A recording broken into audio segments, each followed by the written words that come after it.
আমি সবজি খেতে কাজ করতে করতে হঠাৎ করে ঝড় শুরু হয়ে যায়, বৈশাখী ঝড়। তাণ্ডবে আমি দাঁড়াতে পারছিলাম না।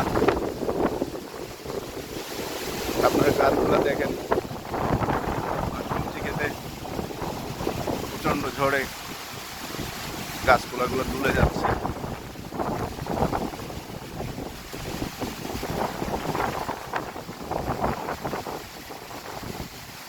হ্যাঁ, বৈশাখী ঝড়, এবছরের প্রথম বৈশাখী।